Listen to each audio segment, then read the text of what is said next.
सरकार ने पीटीआई पर देश विरोधी गतिविधियों में संलिप्तता के लिए अनुच्छेद 17 के तहत प्रतिबंध लगाने का फैसला लिया है। पीटीआई यानी पाकिस्तान तहरीक-ए-इंसाफ मामला यही नहीं रुकने वाला है, बल्कि पीटीआई संस्थापक इमरान खान समेत 2 अन्य के खिलाफ पाकिस्तानी संविधान के अनुच्छेद 6 के तहत कार्रवाई करने का भी निर्णय लिया गया है। हालांकि पाकिस्तान सरकार के इस फैसले का देश में विरोध शुरू हो गया है। पीटीआई ने कहा कि सरकार देश की बुनियादी समस्याओं पर ध्यान देने के बजाय इमरान खान के बारे में अधिक सोच रही है।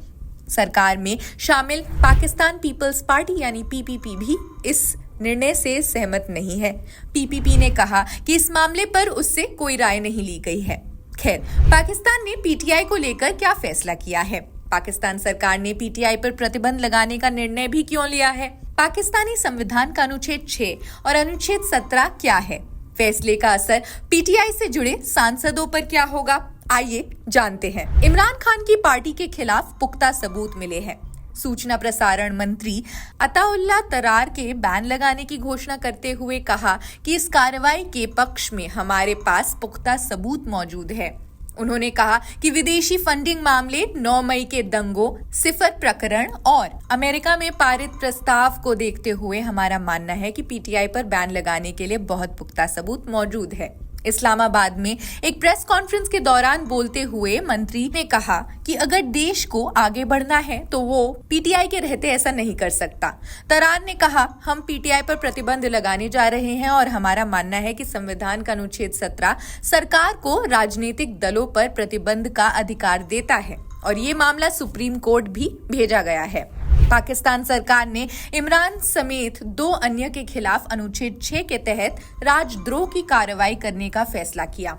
पाकिस्तान के संविधान का अनुच्छेद 6 कहता है कि कोई भी व्यक्ति जो बल प्रयोग या बल प्रदर्शन करके अन्य असंवैधानिक तरीके से संविधान को निरस्त या नष्ट, निलंबित या स्थगित करने का प्रयास करता है या षड्यंत्र रचता है, वो घोर राजद्रोह का दोषी होगा। संविधान का अनुच्छेद 17 पार्ट 2 कहता है कि यदि संघीय सरकार ये घोषणा करती है कि कोई राजनीतिक दल पाकिस्तान की संप्रभुता या अखंडता के खिलाफ कार्य कर रही है, तो संघीय सरकार ऐसी घोषणा के 15 दिनों के अंदर मामले को सर्वोच्च न्यायालय के समक्ष भेजेगी। ऐसे मामले में सर्वोच्च न्यायालय का निर्णय भी अंतिम माना जाएगा। इसी साल हुए पाकिस्तान में आम चुनावों में पीटीआई से जुड़े उम्मीदवारों ने सबसे ज्यादा सीटें जीती।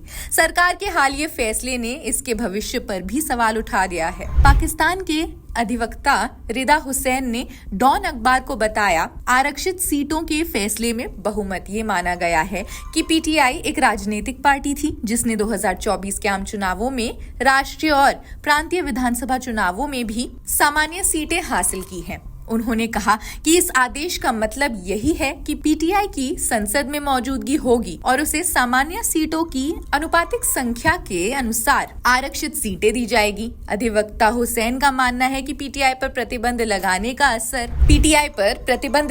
का सरकार का इसी फैसले की एक प्रतिक्रिया लगती है। पाकिस्तान तहरीक-ए-इंसाफ पाकिस्तान में एक राजनीतिक पार्टी है। इसकी स्थापना साल 1996 में पाकिस्तानी क्रिकेटर और राजनेता इमरान खान ने की। उन्होंने साल 2018 से 2022 तक देश के प्रधानमंत्री के रूप में काम किया। पीटीआई पाकिस्तान मुस्लिम लीग नवाज और पाकिस्तान पीपल्स पार्टी पीपीपी के साथ 3 प्रमुख पाकिस्तानी राजनीतिक दलों में शुमार है और ये 2018 के आम चुनाव के बाद से पाकिस्तान की नेशनल असेंबली में प्रतिनिधित्व के मामले में सबसे बड़ी पार्टी रही है।